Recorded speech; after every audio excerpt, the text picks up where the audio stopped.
Solve करते हैं exercise 2.4 question number 1, जिसमें कहते हैं right the base exponent and value of the following parts. तो इसमें हमारे साथ बेस 2 है, एक्सपोनेंट हमारे साथ -9 है, वैल्यू इसकी 1/1024 है। पार्ट नंबर 2 में बेस हमारे साथ a/b है, एक्सपोनेंट इसका p है, वैल्यू इसका a power p divide by b power p है।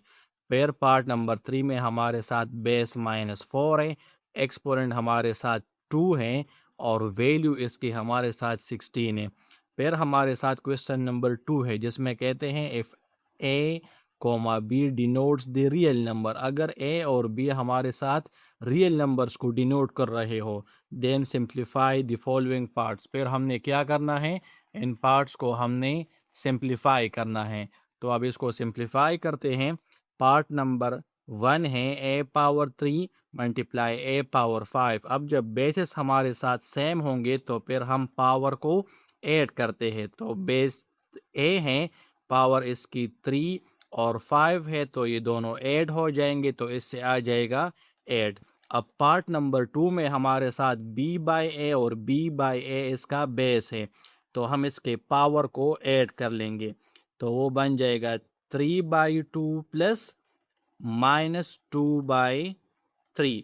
अब हम लिखते हैं b बाई ए अपनी जगह, 3/2 अपनी जगह, प्लस मल्टीप्लाई माइनस से माइनस और 2/3 अपनी जगह। अब पावर में हमारे साथ 3/2 माइनस 2/3 है। अब बेसिस, अब डिनोमिनेटर इन दोनों के डिफरेंट है, तो हम इसका एलसीएम नहीं ले सकते। एलसीएम लेने के लिए हम इसका बेस सेम करेंगे, तो b by a power, base same करने के लिए 3 को इन दोनों के साथ मल्टीप्लाई करेंगे, न्यूमिनेटर के साथ भी और डिनोमिनेटर के साथ भी। फिर 2 को इन दोनों के साथ हमने करना है मल्टीप्लाई, ताकि इसका बेस हमारे साथ सेम हो जाए।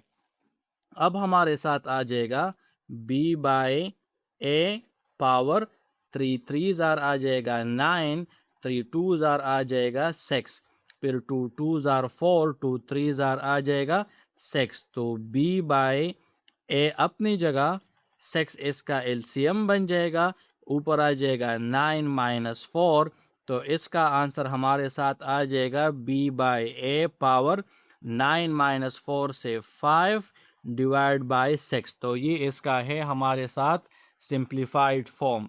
अब हम सॉल्व करते हैं क्वेश्चन नंबर 2 के पार्ट नंबर 3 को, जिसमें कहते हैं कि a power 4 multiply minus a power 3।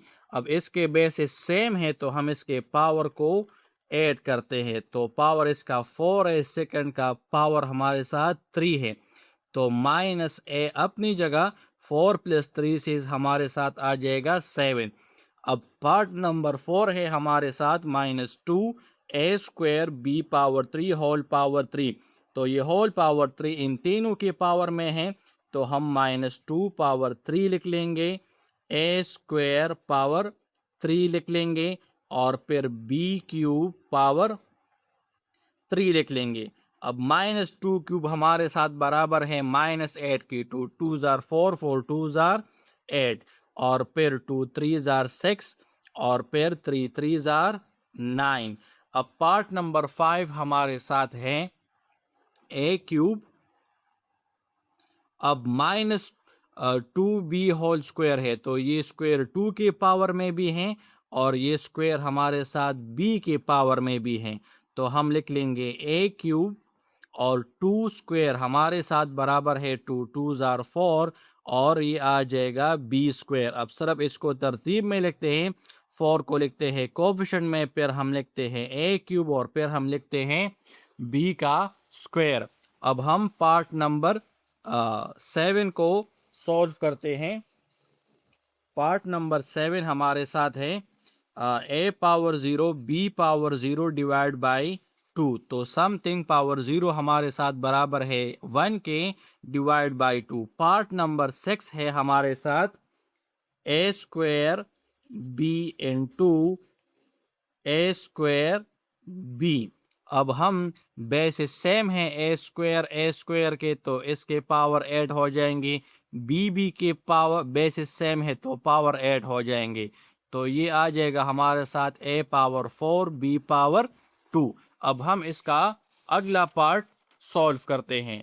तो अगला पार्ट है हमारे साथ -3a² b² होल पावर 2।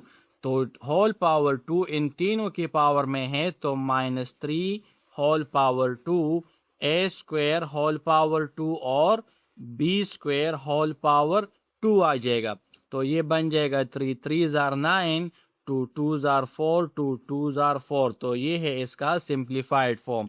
अब फिर से हमारे साथ 9 नंबर पार्ट है ए पावर 2 बी पावर 4 3/2।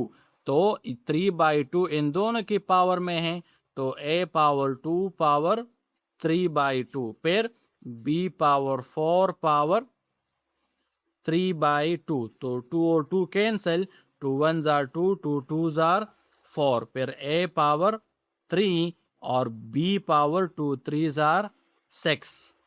तो ये था हमारे साथ 2.4 का क्वेश्चन नंबर 2।